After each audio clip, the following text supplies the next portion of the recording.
നാലാമത്തെ പോയിന്റ്, സംഗമത്തിന്റെ അമൂല്യ സമയം. സങ്കല്പം, വാക്ക്, കർമ്മം മന്മത്തിൽ നിന്നും പരമത്തിൽ നിന്നും മുക്തമാക്കി വയ്ക്കും. സ്വയത്തെ പ്രതി സത്യസന്ധമായിരിക്കും. ഒരിക്കലും പരചിന്തനം ചെയ്യില്ല. ക്ലിയർ അല്ലേ പോയിന്റ്? സംഗമത്തിൽ ഏറ്റവും മൂല്യം ഏതിനാണ്? സമയത്തിന്, സങ്കല്പത്തിന്, വാക്കിന്, കർമ്മത്തിന്. ബാബ നമുക്ക് ഇൻവെസ്റ്റ്മെന്റിന് വേണ്ടി തന്നിരിക്കുന്ന മൂലധനമാണിതല്ല, മൂലധനമാണ്. അതിനെ എങ്ങനെ ഉപയോഗിക്കണം? മന്മത്തിൽ നിന്നും പരമത്തിൽ നിന്നും മുക്തമായിട്ട് ഉപയോഗിക്കണം. അർത്ഥം എന്താ? ശ്രീമതപ്രകാരമേ ഇത് ഉപയോഗിക്കാൻ പാടുള്ളൂ. മന്മത്തിൽ നിന്നും പരമത്തിൽ നിന്നും മുക്തമാക്കി വയ്ക്കുക. അടുത്തത് എന്താ? സ്വയത്തെ പ്രതി സത്യസന്ധരായിരിക്കാം. സത്യസന്ധതയുടെ മുരളി ഇന്നലെ ഞാൻ നമ്മൾ റിവിഷൻ ചെയ്തല്ലോ. പവിത്രതയുടെ ഒരു മുരളി അതായിരുന്നല്ലോ. പവിത്രതാർത്ഥം സത്യത. സത്യതയുടെ എല്ലാ തലങ്ങളും ബാബ 8 പോയിന്റ് കിട്ടിയിരുന്നില്ലേ സത്യതയെക്കുറിച്ച്. അപ്പം അതിൽ നമുക്ക് മനസ്സിലാവും നമ്മളോട് സത്യമായിരിക്കുക പറഞ്ഞാൽ എന്താണ്. അതിൽ ബാബ വളരെ ക്ലിയർ ആയിട്ട് പറയണ്ടായിരുന്നു. ബാബ പറഞ്ഞില്ലേ, നിങ്ങൾ ബാബയോടോ നിങ്ങളുടെ നിമിത്ത സ്ഥാനത്തുള്ളവരോടോ എന്ത് പറയുമ്പോഴും നിങ്ങൾ പൊടിപ്പും തൊങ്ങലും വളച്ചു കെട്ടി നിങ്ങളെ ശരിയാണെന്ന് കാണിക്കാൻ പറഞ്ഞാലും ബാബ എന്താ പറഞ്ഞ്? ബാബയ്ക്ക് നിമിത്തമായവർക്കും അറിയാമെങ്കിൽ പോലും നിങ്ങൾ പറയുമ്പോൾ ശരി ശരി പറഞ്ഞിട്ട് അവർ കേട്ടോണ്ടിരിക്കും. അത് നിങ്ങളെ പ്രീതിപ്പെടുത്താൻ വേണ്ടി മാത്രമാണ്. കാരണം നിങ്ങൾ പറയണത് നുണയാണെന്ന് നിങ്ങളോട് പറഞ്ഞാൽ ബാബ എന്താ പറഞ്ഞ്?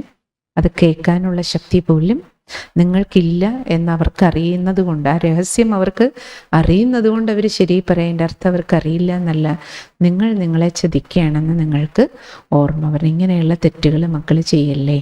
ഇത് സ്വയത്തോട് കാണിക്കുന്ന സത്യതയല്ല. അങ്ങനെ 8 പോയിന്റുകൾ ഉണ്ടായിരുന്നല്ലോ സത്യതയുടെ.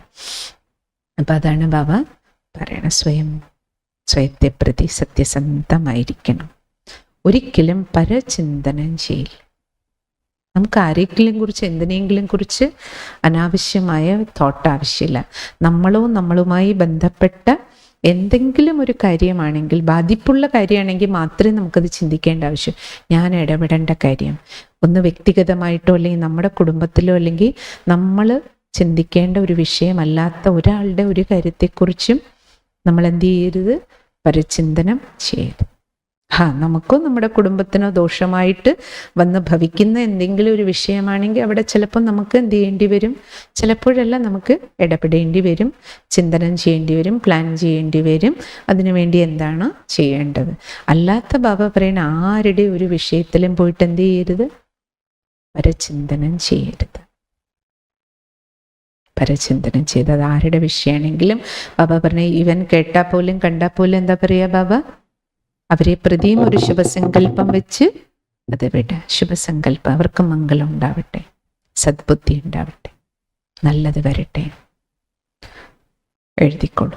സംഗമത്തിൻ്റെ അമൂല്യ സമയം ഫീൽ ചെയ്യണം. ഞാൻ സംഗമയുഗ സമയം എത്ര അമൂല്യമായിട്ട് ഉപയോഗിക്കുന്നു ഓരോ തവണ എഴുതുമ്പോഴും. അമൂല്യമായ സമയം, സങ്കല്പം. അപ്പോഴും ഉള്ളിൽ ഫീൽ ചെയ്യണം, എൻ്റെ ഓരോ സങ്കല്പവും എത്ര അല്ലേ അമൂല്യമായിട്ടാണ് ഞാൻ ഓരോ സങ്കല്പവും രചിക്കണം. മൂല്യവത്തായിട്ടാണ്. വാക്കുകൾ, കർമ്മത്തെ മന്മത്തിൽ നിന്നും പരമത്തിൽ നിന്നും മുക്തമാക്കി വയ്ക്കും.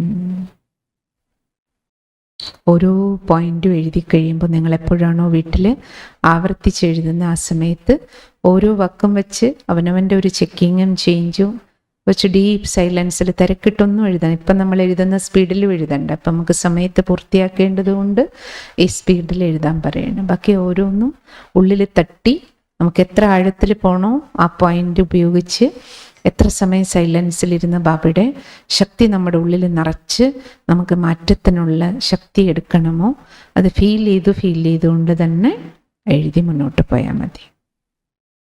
സ്വയത്തെ പ്രതി സത്യസന്ധമായിരിക്കും. ഞാൻ എന്നോട് സത്യസന്ധമായിരിക്കും. ഒരിക്കലും പരചിന്തനം ചെയ്യുകയില്ല.